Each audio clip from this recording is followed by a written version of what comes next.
Hello, Namaste, Tashi Dalek. This is me, Yangshan Pema, and you're watching Rising On podcast. मैं फिर पहुंच चुकी हूं आप सबके बीच लेकर एक और नया एपिसोड एंड आज का एपिसोड कुछ खास होने वाला है बिकॉज आज हम करने वाले हैं दिल से दिल की बात with the most prettiest influencer of West Kameng Miss Sonam Lamu Khochilu. She is a teacher and influencer and also she is a fashion designer. तो चलिए उनसे बात करते हैं और जानते हैं उनके पर्सनल लाइफ और प्रोफेशनल लाइफ के बारे में. Rising Moon.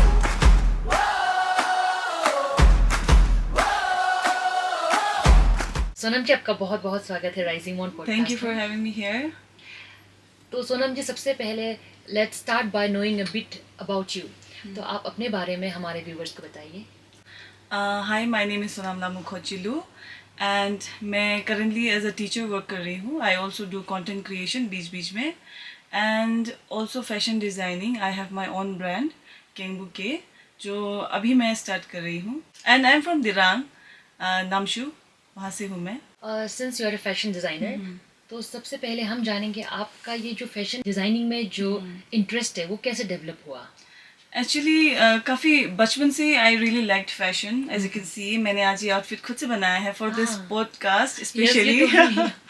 तो छोटे में ऐसा था कि when I was I think 5-6 years old, तो मेरा आपा का पास एक सिलाई मशीन था एंड आई स्टिल रिमेंबर कि उन्होंने जो what do you call that fabric, एक जो बच्चों के लिए होता है ना, बागतांग. हाँ, उससे नाइट सूट एक बना के दिया था भाई हम दोनों को. हाँ, आई हैव अ ब्रदर एंड तो उससे उन्होंने बना के दिया. देन वो चीज़ मेरे लिए काफ़ी it was very new to me and मुझे काफ़ी अच्छा लगा. I think that might be the reason why I am doing fashion right now आजकल. एंड उसके बाद कॉलेज में also I really liked fashion. I use to wear different outfits खुद से पेंट करके कॉलेज में. तो तो ये इंटरेस्ट मतलब बचपन से ही जी था जी आपका? जी.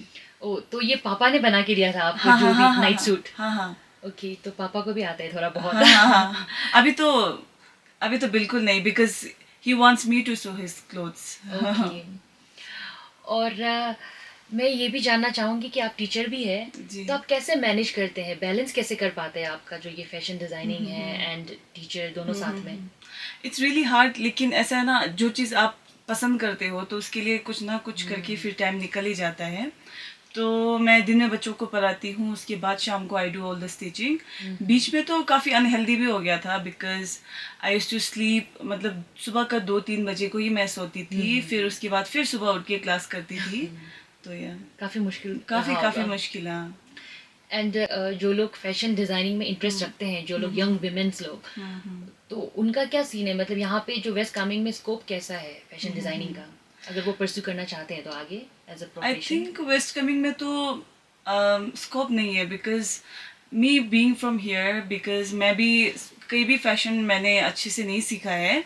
मैंने एक ऑनलाइन क्लास ज्वाइन किया था जिस पे मैंने 70,000 दिया था एंड बट मिड वे में मैंने उसे छोड़ दिया बिकॉज मैं ऐसे जगह पे स्कूल जाती हूँ, ऐसे पढ़ाती हूँ जहाँ पे नेटवर्क का काफ़ी इशू है एंड जो क्लास था वो ऑनलाइन था और काफ़ी सारे असाइनमेंट्स बनाने थे. तो इस वजह से छोड़ना पड़ा मुझे अनफॉर्चुनेटली. लेकिन मुझे लगता है कि वेस्ट कमिंग में इतना स्कोप नहीं है because there is no fashion institute.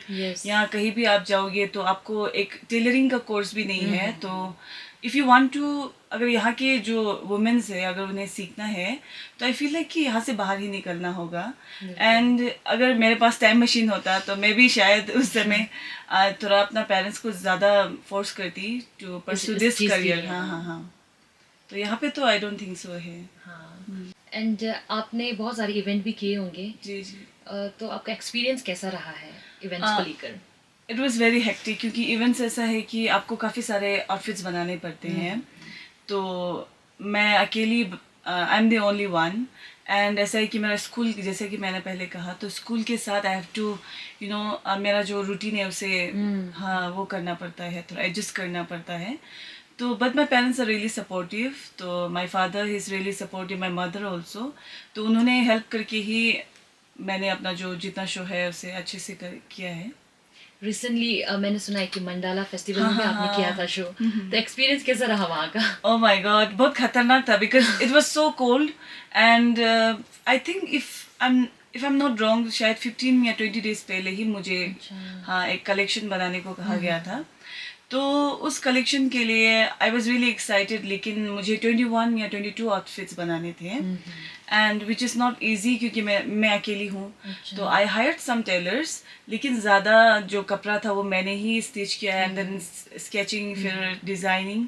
तो काफ़ी नया एक्सपीरियंस था बट बहुत कुछ सीखने को मिला उससे। रिस्पॉन्स कैसा रहा ऑडियंस से? हाँ अच्छा था मुझे तो बहुत अच्छा लगा एंड आई थिंक मुझे मैंने विंग्स बनाया था तो लोगों को भी काफ़ी पसंद आया था। तो ये रही आपके प्रोफेशनल लाइफ के जी, बारे में। जी।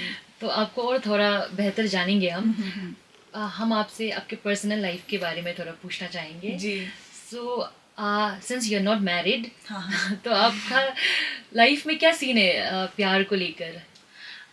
फॉर मी अभी के लिए लाइफ मतलब love is not my first priority अभी Okay. के लिए, because I think as a women career को ज़्यादा फोकस करना इज़ वेरी इंपॉर्टेंट क्योंकि Very important. हाँ आजकल no hate to the man लेकिन ऐसा है कि लोगों का पता नहीं आगे चल के किस तरह से चेंज भी मैंने काफ़ी देखा है आसपास में भी। People go through divorce and अगर वुमेन इंडिपेंडेंट नहीं रहते हैं देन काफ़ी ज़्यादा तकलीफ झेलना पड़ता है। तो मी बीइंग अ वुमेन तो मुझे मेरा ऐसा है कि अभी के लिए तो I really want to focus on my career. मेरा करियर फर्स्ट प्रायोरिटी है अभी के लिए एंड एक है ना what's meant to be yours will be yours. वो तो तो है। आपकी आपके लिए जो होना होगा वो होके ही रहेगा। तो या मेरा मेरे मेरे हिसाब से लव के लिए वही है। तो आपके लिए हमेशा से फर्स्ट प्रायोरिटी करियर ही था। हाँ हाँ हाँ। दैट्स नाइस और ऐसा ही But I'm- होना चाहिए। हाँ but I am also very emotional तो या तो मेरा ऐसा है कि if I am into relationship तो काफी लंबा स्ट्रेच हो यू जाता गिव यू है। 100%। यस उसके बाद में ऐसा होता है कि अपोजिट से अगर कुछ खराब भी हो हाँ, जाने हाँ, से वो तो है। It's really hard for me to leave. बहुत बहुत तकलीफ हो आई एम वेरी सेंसिटिव। ऐसा नहीं लगता होगा इवन माई कजिन्स उन्हें लगता था कि यू नो कि मैं सेंसिटिव नहीं हूँ बिकॉज उन्हें लगता था कि मैं बिंदास हूँ बट ऐसा नहीं है। I am a very sensitive person and if I am in a relationship I give my 100% and opposite के तरफ से कुछ गलत होने से भी it's really hard for me to give up on the relationship. मैं काफ़ी ज़्यादा चांसेस दे देती हूँ which is not good for me क्योंकि टाइम काफ़ी सारा वेस्ट हो हेल्दी नहीं है जाता किसी के लिए या भी। या जितने भी विमेन्स आपको देख रहे हैं, you are a role model for them. उनके लिए आपका क्या मैसेज होगा? To the women who look up to you as their role model? It's a really big word for me role model क्योंकि आई एम जस्ट डूइंग जो मुझे पसंद है and if that inspires women तो मेरे लिए ये बहुत खुश नसीब वाला बात है and I feel really lucky क्योंकि I have a very supportive parents. तो वुमेन्स के लिए मेरा ये मैसेज होगा कि focus on your career first of all क्योंकि इट्स वेरी इंपॉर्टेंट। इंडिपेंडेंट होना चाहिए एंड आप खुद पैसे कमाना चाहिए। आई थिंक अभी 2026 है एंड आजकल Gen Zs they are very smart. तो स्पेशली लेकिन मैंने और भी हमारे एनवायरनमेंट में ही देखा कि जो वुमेन्स है लड़कियां हैं काफ़ी जल्दी दे गेट मैरिड। तो इट्स ओके वो सबका ओपिनियन है शादी करना दे वांट टू हाँ हाँ मतलब फैमिली स्टार्ट करना है बट ऑल्सो मुझे ऐसा लगता है कि अपने करियर में भी ज़्यादा फोकस करना चाहिए to get out of any मतलब ख़राब situation. You don't know future में क्या होगा तो but you have to be safe you have to be independent for yourself. तो मैं अपने जितने भी वुमेन्स हैं उन्हें ये कहना चाहूँगी कि प्लीज़ बी इंडिपेंडेंट मतलब अपना करियर को भी फर्स्ट प्रायोरिटी रखिए। आज के समय में being a women I think it's very important to be independent. या खुद के लिए स्टैंड लेना हाँ और खुद का खर्चा उठा सकना ये हाँ, बहुत ही हाँ, ज़रूरी है। एंड स्पेशली क्या होता है कि ना आपको ये सब करने के लिए सबसे पहले you need a very supportive family. जैसे कि आपने बार बार आप मेंशन कर रहे हो बार बार कि you have a very supportive family. तो इसके चलते आप क्या कहना चाहेंगे कि फैमिली का सपोर्ट कितना वो है इम्पोर्टेंट है एक लड़की को सक्सेस होने के लिए? बहुत ज़्यादा इम्पोर्टेंट है बिकॉज माई पेरेंट्स मेरा एक भाई है हम दो ही बच्चे हैं तो they treated both us equally. तो अगर फ्यूचर में कुछ भी हो जाएगा अनफॉर्चुनेट या कुछ भी शादी के बाद या फिर कुछ भी या करियर को लेके भी कुछ भी हो जाएगा तो मेरा in the back of my mind I know that my parents will be there. तो वो चीज़ है हाँ। तो एक सपोर्ट सिस्टम होना Yeah, yeah, बहुत ही support. ज़रूरी है. तो आपके जो आने वाले फ्यूचर हस्बैंड है, since हाँ, हाँ. अभी तो आप हाँ, हाँ. ऐसा तो कुछ सीन नहीं है, हाँ, लेकिन हाँ. जो जो आपका ये जो आने वाला जो भी फ्यूचर हस्बैंड है, तो आपको क्या लगता है कि अगर अगर उनसे आपको ऐसा सपोर्ट नहीं मिल पाएगा जैसा आपको पेरेंट्स दे रहे हैं अभी सपोर्ट, तो what will be your stand? I'll walk out of that relationship अगर सपोर्ट नहीं होगा तो, because if you are in the relationship you need to, मतलब एक दूसरे को हेल्प करना चाहिए to grow, you know, as a, मतलब as a individual also.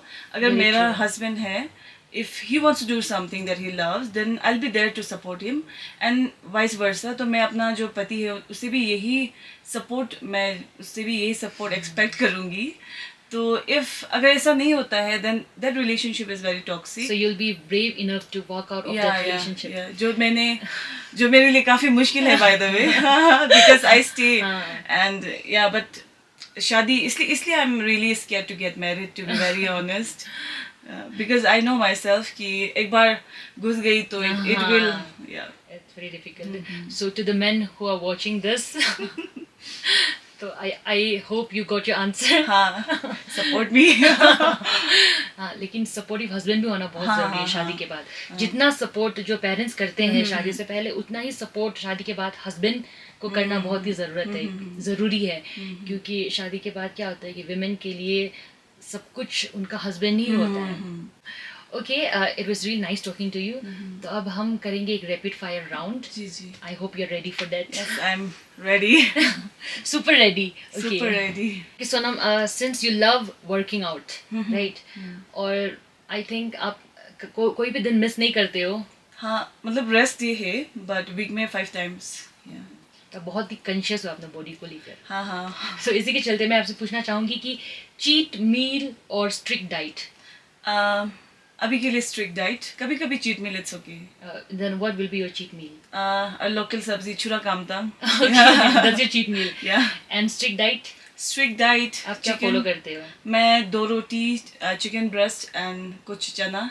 Okay, nice. And okay, tell me, what is love to you? Love means respecting each other and trusting each other. Trust is very important, so yeah. Okay, who do you think is the most stylish influencer from Arunachal Pradesh? I don't know if people will know because वो काफ़ी कम डालती है. I feel like कि people का जो personality है ना, वो fashion में काफ़ी ज़्यादा उभर के आता है. तो there's one girl from Itanagar, she thrifts a lot and उसी से वो कपड़े बनाती है. तो she is my fashion. Maybe I just know her name. Nyapi. Okay, Nyapi, yeah. Okay, nice. So, and who will be your inspiration as a fashion designer? Inspiration as a fashion designer will be Jomtar Carlo. She's also from Arunachal. Okay. Okay, then, and best dressed actress from Bollywood? Best dressed. Pehle I used to like Sonam Kapoor, but now it's shifted to best dressed actor from Bollywood. तो बॉलीवुड में इतना I don't see, मतलब बॉलीवुड इतना नहीं देखती हूँ मैं. तो I think for now. Okay, tell me worst dressed. Or dressed. Worst. I'm so sorry, Rakhi Sawan, I love you, but yeah. Why Rakhi Sawan? She's very, मतलब Overdressed. No, yeah, मतलब she does a lot. लेकिन अच्छा लगता है her personality, you know. Bindas एकदम. Yeah. And what do you have to say on Urfi Javed? Oh yeah, I forgot about her. हाँ. She's very bold. तो I think she's changing people's mindset कि मतलब हाँ, क्योंकि she used to dress very uniquely, उसी से उसको you know she got मतलब famous हुआ है.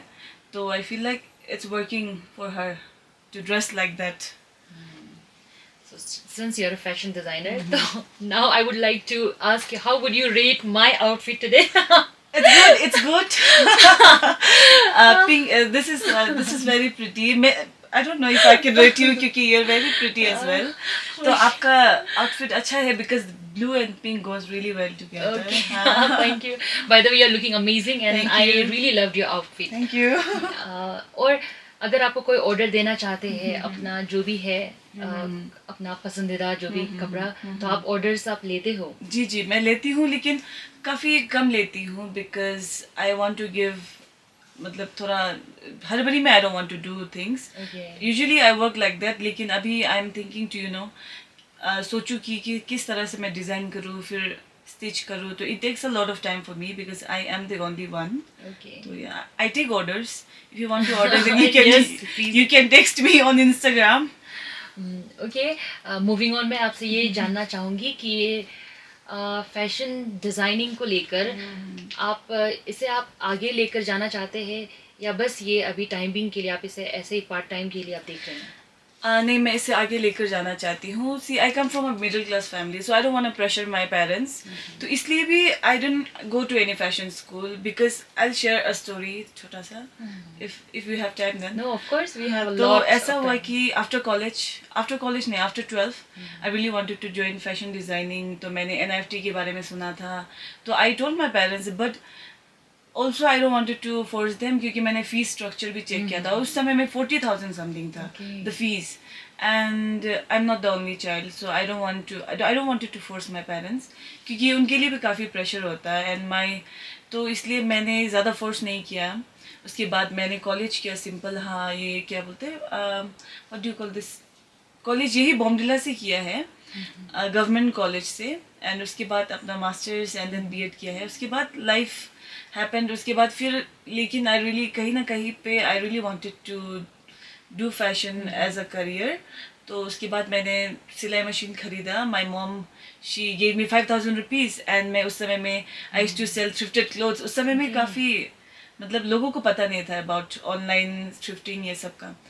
तो मैंने उस समय में 15,000 जमा किया था, इंक्लूडिंग द पैसा जो माई मॉम गेव मी. तो उसके बाद आई बॉट, मतलब माई फर्स्ट स्विंग मशीन. उसके बाद से मैंने सीखना चालू किया, and now I have 3 swing machines. Yes. उसके बाद उसके बाद फैशन डिज़ाइनिंग मतलब आगे बढ़ा, and I want to pursue it as a career, but खुद के पैसों से, खुद के दम से. I don't want to force my parents, क्योंकि बिजनेस करना इट्स नॉट ईजी. आपको कुछ पैसे तो डालना ही पड़ेगा. तो माय टीचर का जो job, I really like it. बच्चों से बात करना, इट्स वेरी रिफ्रेशिंग. तो मेरा जो टीचर का जो सैलरी आता है, उसी से मैं I am thinking to start my brand.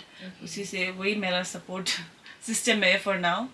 I am sure कि आपका जो भी ब्रांड है वो बहुत ही आगे चलकर बहुत ही ह्यूज होने वाला है. जी, थैंक यू. ये हमारा हमेशा आपके लिए प्रेयर्स रहेंगे. जी जी. And it was really nice talking to you. See. और सही में दिल से दिल की बात हुई है हाँ. आज इस एपिसोड में. जी. एंड आपके बारे में बहुत कुछ जानने को मिला है, फैशन इंडस्ट्री के बारे में बहुत कुछ जानने को मिला है. And also I will like to thank you from the bottom of my heart for being a part of rising on. Thank you so much. Thank you for inviting me. Alright, before you leave मैं आपसे एक ही last question पूछना जी, चाहूंगी. जी, जी. It's not a question, ये बस आपके लिए एक रिक्वेस्ट है. आप हमारे जो व्यूवर्स देख रहे हैं राइजिंग ऑन के, उनको आप क्या कहना चाहेंगे? अभी मैंने कहा कि करियर में फोकस करना है. हाँ, फोकस करना है, बट लाइफ को भी जीना ज़रूरी है. तो आप लोग लाइफ को भी जिए अच्छे से. Live your life, but also focus on your career, and love your parents, love your people, love your family, and also last but not the least, love your self. Thank you. Thank you for being a part of Rising On. Thank you. Thank you. Rising more.